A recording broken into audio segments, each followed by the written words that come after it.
नमस्ते, मैं नियति। आज का मेरा ये जो वीडियो है उस पे टॉपिक है ध्यान की धारणा।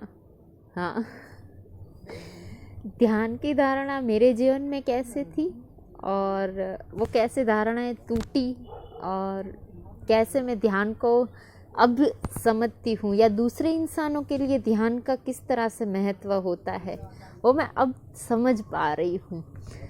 तो फर्स्ट मेरे एक्सपीरियंस से ही मैं शुरू करना पसंद करूँगी, क्योंकि उसी के बारे में हम ज़्यादा एक्सप्लेन कर सकते हैं जिनका हमें अनुभव होता है। तो आज से चार साल पहले 2016 में मेरी ऐसी कंडीशन थी कि मैं ऐसा सोचती थी कि ध्यान करने से मुझे कुछ मिल जाएगा। और वो कुछ ये था कि जिसमें मैंने एक लिस्ट बनाई थी कि ये चीज़ें मुझे मिलनी चाहिए, लाइक कंडीशन सप्लाई, कि ध्यान के साथ इतनी ऑफर आती होगी। पहली धारणा कि ध्यान के साथ कुछ मिलेगा ही मिलेगा। जो हर किसी को कुछ ना कुछ धारणाएं होती है जो एक दूसरे को दे देते हैं, अरे तुम्हें ये है तुम ध्यान करो। मतलब जैसे ध्यान से एक जादुई चिराग है जिसमें से एक निकलेगा कोई और वो तुम्हारी प्रॉब्लम सॉल्व कर देगा और सारी प्रॉब्लम तो मतलब हवा हो जाएगी। मुझे भी ऐसा ही लगता था। ये मेरी पहली धारणा थी ध्यान के बारे में, और हो सकता है बहुत सारे लोगों की धारणा हो, इसलिए मैं ये वीडियो बना रही हूँ कि अगर ऐसी कोई धारणा है तो ध्यान में से ऐसा कोई जादुई चिराग नहीं निकलता है। तो मेरी ये धारणा के कारण मैं ध्यान सीखना चाहती थी कि मुझे कुछ ऐसा मिल जाएगा। तो कैसे सीखती? तो मुझे किसी ने बताया कि टीवी में ना रोज़ शाम को मुरली का प्रोग्राम आता है, ब्रह्मा कुमारी का कोई टीवी चैनल है, उसमें मुरली देखो तो ध्यान हो जाता है। तो मुझे भी ऐसा लगा, अरे वाह। तो मैं उस टीवी को ऐसे देख रही थी और उसी दौरान मेरे घर में रिनोवेशन हो रहा था। तो शाम का टाइम था और मैं टीवी में ऐसे फोकस से देख रही थी कि अभी वो जो रेड लाइट हो रही है ना उसमें से कुछ होगा और मुझे ध्यान हो जाएगा। तो मेरे घर पे जो रिनोवेशन चल रहा था तो उस दौरान राजमिस्त्री शाम को आया कि बहन जी हम अब घर जा रहे हैं, आज का हमारा काम ख़त्म हो गया, ऐसे बोलने के लिए वो आया। और मैं ऐसे टीवी में फोकस लगा के देख रही हूँ अभी कुछ होगा अभी कुछ होगा ऐसे। तो आया, बोला हम जा रहे हैं। मैंने कहा हाँ ठीक है। तो बोला अब क्या कर रही हो ये टीवी में? मैंने कहा अरे मैंने उसको बताया कि इसमें से ना ऐसे देखते हैं ना तो ध्यान हो जाता है। तो मेरे ऊपर हंसने लगा। फिर बोला ऐसे थोड़ी ध्यान होता है, ध्यान में आँख बंद करके बैठो और ध्यान हो जाता है। ऐसे होता है ध्यान? तो मुझे पहले तो खुद के ऊपर लगा कि देख ये राजमिस्त्री है, उसको ध्यान करना आता है, उसके पास ध्यान के बारे में ज्ञान है, तू ही है जिसको कुछ नहीं पता है। तो मैंने उससे पूछा कि आपको कैसे पता है कि ध्यान ऐसे होता है? तो उसने एक दो संस्था के नाम दिए, ये लोग करवाते हैं ध्यान, मैं भी गया हूँ एक बार कोर्स करने। कहा अच्छा। तो मेरे को तो कुछ समझ में नहीं आया, सच बताओ। मैंने उसको कुछ जवाब भी नहीं दिया क्योंकि मैं खुद हैरान हो गई कि अरे देखो ध्यान तो इतना आसान होता है और मैं ही हूँ जो कुछ नहीं कर पाती हूँ। टीवी में से देख के भी मैं नहीं सीख पाई। उसके बाद तो ठीक है, लाइफ में ओशो की एंट्री हो गई ये वो, लेकिन मेरे को फिर भी वो कभी कभी उस राजमिस्त्री की हंसी याद आती है कि लो तुम्हें इतना नहीं पता, सिर्फ आंख बंद करके बैठना ही तो होता है। लेकिन कुछ उसका मतलब मेरे को लॉजिक ही नहीं समझ में आ रहा था कि इतना उसको आसानी से कैसे पता और उसको ध्यान घटित हुआ या नहीं, क्या है उसका सवाल का जवाब। तो जब मैं अभी सखा के पास रहती हूँ, अलग अलग टॉपिक पे यहाँ पे चर्चाएं होती रहती है। तो उसमें से अभी थोड़े दिन पहले, ये समझ लो 4-5 दिन पहले ही, मैं और सखा यहाँ पे बाहर बैठे थे। तो सामने रोड से 2-3 स्त्री गुजर रही थी, औरतें, जो अपने सर के ऊपर वो लकड़ी का रखे हुए था और एक ही जैसी चाल से ऐसे गुजर रहे थे, टक टक टक। मतलब उसको देखो तो एक रोबोट 3 जा रहे हैं ना, वैसे लग रहा था। तो सखा ने वो देखा, बोले देखो उनकी चाल से ऐसे पता चल रहा है कि वो लोग अपनी खुद की चाल से नहीं चल रहे, वो आगे वाले को देख रहे हैं। जैसे जैसे वो भेड़ और बकरियां होती है ना, वो आगे वाले की चाल को देख के चलते हैं, बस वैसे ही होता है कि ये इस तरह का जो जीवन जीने वाले लोग होते हैं, वो उसमें ज़्यादातर ऐसे लोग होते हैं जो केवल शरीर के तल पे जीते हैं। तो उस टाइम पे तो वो टॉपिक इतना ही रहा, लेकिन उससे मुझे थोड़ा सा चिंतन करने को मिला, और उस चिंतन से मुझे जो धारणा थी वो मैं आज आपको थोड़ा एक्सप्लेन करना चाहती हूँ। कि पहली बात, सखा एक चीज़ बोलते हैं कि ध्यान हर इंसान के लिए नहीं है। तो कुछ लोग उनको नहीं समझ पाते कि अरे ऐसे कैसे सबके लिए होता है। तो आज मैं आपको एक चीज़ एक्सप्लेन कर रही हूँ कि जितने भी इस समाज में लोग हैं, उसमें 3 तरह के तल पे इंसान जीता है। एक होता है शरीर के तल पर, एक मन के तल पर, और तीसरा होता है आत्मा का तल। तो अब जो शरीर के तल पे जीते हैं जो लोग, उसमें समझ लो कि ऐसे लोग हैं जो कहने को तो इंसान है, लेकिन उनका शेड्यूल, उनकी लाइफस्टाइल सब कुछ एक पशु जैसी ही है। उनके लिए जिस तरह से मैंने आपको बताया कि वो राजमिस्त्री से बोला ध्यान करना कौन सी बड़ी चीज़ है, तो उसके पास ध्यान के बारे में ज्ञान नहीं है, कोई वो ज्ञानी नहीं है वहाँ पर। उनके पास तो फिक्स एक शेड्यूल है, उसको इतना पता है आंख बंद करनी होती है, ये ज्ञान नहीं होता ध्यान के बारे में। लेकिन जिसके पास बिल्कुल नहीं है, वो तो यही समझेगा कि ओहो देखो कितना बड़ा ज्ञानी आ गया। तो मैंने भी जो सोच लिया था वही हुआ वहाँ पर। एक होता है शरीर का तल, कि जहाँ पे आप अपने बॉडी को सिर्फ संभाल रहे हो, आपकी बॉडी की बेसिक नीड होती है, उसको आप पूरा कर देते हो, और उस बेसिक नीड को पूरा करने के अलावा आपके लिए दुनिया में और कोई चीज़ इंटरेस्टेड नहीं होती है। जैसे कि उसको अगर उस ऐसे इंसान को अगर कहो ना कि देखो उगता सूरज कैसा लगता है, जैसे उसमें क्या है, सूरज तो रोज उगता है, मतलब पीला होता है, पहले उगता है तब लाल होता है, फिर केसरी होता है, फिर वो पीला होता है, तो क्या होता है 3 कलर तो होते हैं।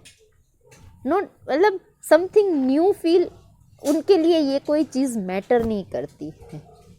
उनके लिए सुबह उठना, काम करना, सो जाना, बस ऐसी होता है शरीर के तल पर। तो उनके लिए ध्यान जैसी चीज़ या आत्मा का तल उनके लिए बहुत दूर की बात हो जाएगी। ऐसे लोगों के लिए ध्यान मैटर नहीं करता, क्योंकि वो अपनी जो लाइफ है उनसे सेटिस्फाइड है। उनको आगे कुछ चाहिए तो तुम उसको 1 स्टेप अहेड तब होगा जब वो चाहते हैं। तो सेकंड जो स्टेप आता है वो मन के तल पर है। तो मन के तल पर बहुत सारे, मन के ऊपर तो हम सच बताए तो हमें जो इंसान संन्यास के बारे में थोड़ा थोड़ा जानने लगता है ना, वो मन के तल पर 7 रोगों को इस देखता है, ये मन के अंदर क्या होता है, 7 रोग होते हैं। लेकिन मन से इंसान जीता भी है, उसमें बहुत सारे आयामों को आप जी सकते हैं, वो भी चीज़ मन के तल पर है। तो अभी मैं जो आपको बात समझाने की कोशिश कर रही हूँ कि एक राजा होता है, ठीक है। एक राजा जब संन्यास लेता है तो उसका संन्यास बहुत सुंदरता से फलीभूत होता है। कैसे? क्योंकि वो जो राजा होता है वो मन के हर तल को जी चुका होता है।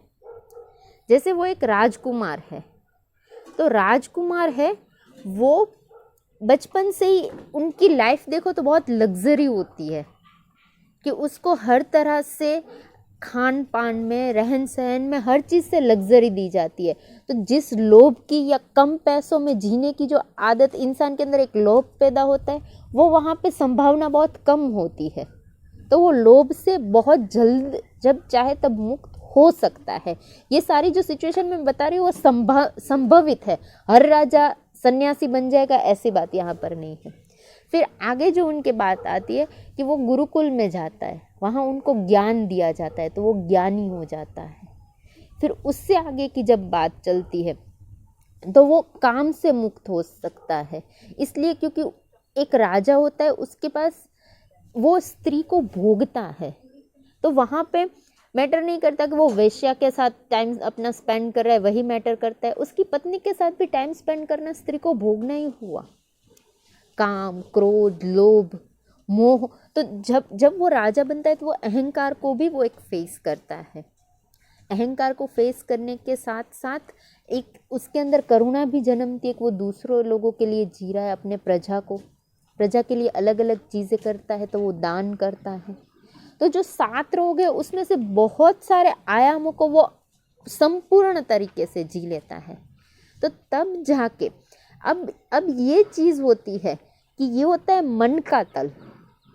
हर जो हम रोग कह रहे हैं उस रोग को ही तुम अगर संपूर्णता जी लेते हो तो वो रोग नहीं रहता है वहां पर। जब तक नहीं जिया है, जब तक कंप्लीट नहीं है, तब तक वो समझ लो वो दर्द है कंप्लीट होने का। कंप्लीट हो चुका है फिर नो मैटर।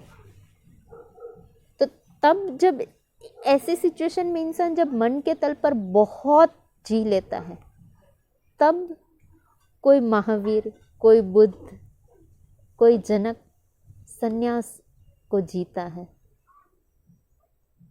हर तल के मन के इतने सारे तल, मैंने इसीलिए आपको बताया बहुत सारे तल को जी लेता है, तब जाके वो संन्यास फलीभूत होता है। और आज के ज़माने में अगर मैं कहूँ कि कोई इंसान कहे कि कैसे मतलब संन्यास फलीभूत आम इंसान का क्यों नहीं हो पाता है। हाँ, आम इंसान का इसीलिए क्योंकि उनका कुछ कुछ कहीं ना कहीं छूट रहा है। जैसे कि कुछ हम संस्थाएं, कुछ ऐसे मतलब संस्थाएं हमने ऐसी देखी जहाँ पे संन्यास देते हैं तो उस आश्रमों में सिर्फ लड़के ही रखे जाते हैं, लड़कियां नहीं होती है, वो स्त्री को देखते भी नहीं है। क्यों? कुछ अधूरा होगा तभी तो वो कंप्लीट के लिए वहाँ पे बाउंडेशन लगाई गई है। अगर वो संपूर्णता से स्त्री को जी के ही आते तो उनको क्या फर्क पड़ता है सामने स्त्री है या नहीं, क्योंकि उन्होंने स्त्री के टाइम दिया है। और नहीं भी तो वो इंसान वहाँ पे मुक्ति की कुछ बात कर सकता है। लेकिन अगर वो नहीं जिया है तो वो बाउंडेशन वाला आएगा। तो कुछ ना कुछ संन्यास में हर जगह पे कुछ ना कुछ बाउंडेशन लगाई गई। क्यों? क्योंकि कंप्लीट नहीं है। कुनकुना, ओशो भी ये वर्ड यूज करते हैं, सखा भी, ये कुनकुना जिया है तो संन्यास भी कुनकुना ही फूटेगा। अगर कंप्लीट जिया होता तो कंप्लीट होता। तो ऐसी जो सिचुएशन में जो इंसान जी रहा है, जनक राजा है या महावीर है या बुद्ध है, ऐसे इंसान को तुम ध्यान की कुछ बात करो तो वो ज्ञानी भी है और वो उस मुकाम से कूदेगा कि जहाँ गहराई भी ध्यान की होगी। सिर्फ आंख बंद करके बैठ जाना अगर ध्यान होता तो हर इंसान के लिए ध्यान उपलब्ध होता। और हर इंसान के लिए ध्यान उपलब्ध इसीलिए उपलब्ध तो है, लेकिन वो एक ऐसा मतलब समझ लो पानी है कि तुम जितने प्यासे होगा उतना ही वो तुम्हारे अंदर जाएगा। अगर तुम्हें पूरी प्यास लगे तो तुम फुल ग्लास पियोगे, थोड़ी सी प्यास लगे थोड़ा पानी पियोगे, बिल्कुल नहीं प्यास लगी तो क्यों पियोगे। बस ध्यान ऐसी ही चीज़ है। इसीलिए सखा कहते हैं कि हर इंसान के लिए ध्यान उपलब्ध नहीं है। अब सखा की ही लाइफ को जब हम देखते हैं तो सखा ने अपने जीवन के बहुत सारे या समझ लो इतने ज़्यादा आयामों को जिया हुआ है कि वहाँ पे वो खुद को तो समझ रहे लेकिन सामने वाले को भी समझना उनके लिए आसान हो जाता है। और जो लोग उन्हें नहीं समझ पा रहे वो इसीलिए क्योंकि उन्होंने खुद ने ही नहीं जिया। तो वो तुम मतलब जिस चीज़ से वो लोग वाकिफ ही नहीं है उसके लिए वो दूसरों को कैसे समझेंगे। तो इस तरह से ध्यान की एक धारणा बन चुकी है कि हर इंसान ध्यान कर सकता है, ऐसे ऐसे करने से ध्यान हो जाएगा। नहीं, ध्यान संन्यास ये एक ऐसी पानी की गहराई है कि तुम जितना ऊपर से कूदोगे उतनी गहराई में जाओगे। और तो कोई मुझसे भी ये सवाल पूछ लेगा कि क्या आप इतनी गहराई में गई? मुझे नहीं पता मैं कितनी गहराई में गई, लेकिन हाँ, मैं अपने आप को उस महावीर, बुद्ध या सखा के लेवल के आयामों को मैं नहीं जी हूँ। तो मेरी ऊंचाई इतनी नहीं थी कि मेरी गहराई इतनी हो। कितनी थी वो नहीं पता, लेकिन उतनी नहीं है वो मुझे पता है। तो स्वयं हर कोई इंसान ध्यान करने से पहले एक बात ये ज़रूर याद रखे कि इसमें आपको कोई जादुई चिराग नहीं मिलने वाला है। ये कोई जादुई चिराग का नाम ध्यान नहीं है। वो स्वयं करने पर पता चलता है, लेकिन हर इंसान के लिए ध्यान करके ही कुछ मिल जाएगा, ये बात संभव नहीं है। ये बात आप तभी समझ पाओगे जब ऐसी कोई धारणा लेके बैठे और वो धारणा तुड़वाने के लिए सखा जैसे महारथी हो। Thank you.